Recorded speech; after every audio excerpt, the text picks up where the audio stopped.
नमस्कार दोस्तों, दीपावली का समय है और जैसे हम अपने घरों और दफ्तरों की सफाई में लगे हुए हैं, वैसे ही कुछ और ज़रूरी सफाई भी होनी चाहिए। जी हाँ, मैं बात कर रहा हूँ आपके बिजनेस के फाइनेंशियल रिकॉर्ड की सफाई की। बिल्कुल सही। दिवाली का मतलब है साफ सफाई और ये सिर्फ घरों तक सीमित नहीं है। लेकिन क्या आप जानते हैं फाइनेंशियल रिकॉर्ड्स की सफाई भी जरूरी है और ये कोई छोटी मोटी बात नहीं है, बल्कि कानून में इसके लिए सख्त नियम बने हैं। बिल्कुल, और इसी पर चर्चा करते हैं। हमारे शास्त्रों में जैसे अर्जुन और कर्ण का संवाद था, वैसे ही आज हम भी कुछ बातें करेंगे उन कानूनों की जो फाइनेंशियल रिकॉर्ड की सही तरीके से मेंटेन करने के बारे में है। तो सबसे पहले शुरू करते हैं इनकम टैक्स एक्ट से। हाँ, ये एक्ट काफी सख्त है। इस कानून के मुताबिक अगर आपका कारोबार एक तय सीमा के ऊपर, तो आपको कम से कम 6 साल तक अपने रिकॉर्ड्स को संभाल कर रखना होगा।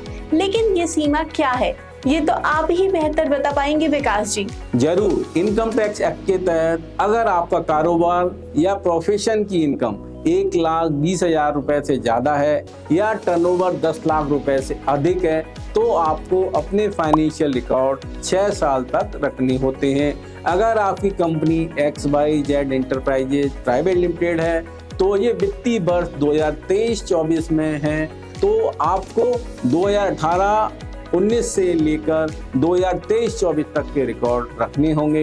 ओह, 6 साल, ये तो लंबा समय है। लेकिन जीएसटी के कानून में क्या नियम है? बिल्कुल, जीएसटी एक्ट के तहत भी आपको अपने रिकॉर्ड कम से कम 6 वर्ष तक रखने होते हैं। लेकिन ये 6 वर्ष की गिनती तब से शुरू होती है जब आप अपना सालाना रिटर्न फाइल करते हैं। और हाँ, अगर कोई विवाद या केस पेंडिंग है तो आपको और ज्यादा समय तक रिकॉर्ड रखने पड़ सकते हैं। तो मतलब अगर केस चला तो रिकॉर्ड्स की भी लाइफ बढ़ गई। लंबा खींचने वाला मामला लगता है।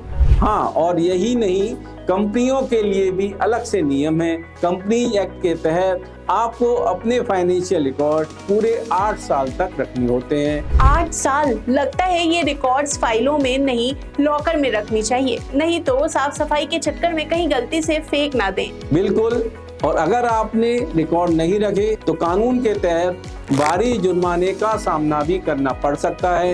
इनकम टैक्स एक्ट में 25,000 रुपए का जुर्माना हो सकता है, जीएसटी में 10,000 रुपए या टैक्स की राशि के बराबर जो भी ज्यादा हो, और कंपनियों के मामले में तो जेल भी हो सकती है। जेल? ओह, लगता है इस दिवाली पर सफाई के साथ साथ हमें रिकॉर्ड्स को संभालने का भी खास ख्याल रखना चाहिए। बिल्कुल, और यह सिर्फ कानून की बात नहीं है। दिवाली का त्योहार प्रकाश का, ज्ञान का और सत्य की विजय का प्रतीक है। जब हम लक्ष्मी पूजा करते हैं तो ये इस बात का भी प्रतीक है कि हमारे आर्थिक जीवन में पारदर्शिता और सच्चाई होनी चाहिए। सही कहा आपने विकास जी। जब हमारे फाइनेंशियल रिकॉर्ड सही होंगे तो माँ लक्ष्मी की कृपा भी बनी रहेगी। इस दिवाली पर सफाई तो होगी ही, पर रिकॉर्ड्स की सफाई मत भूलिएगा दोस्तों।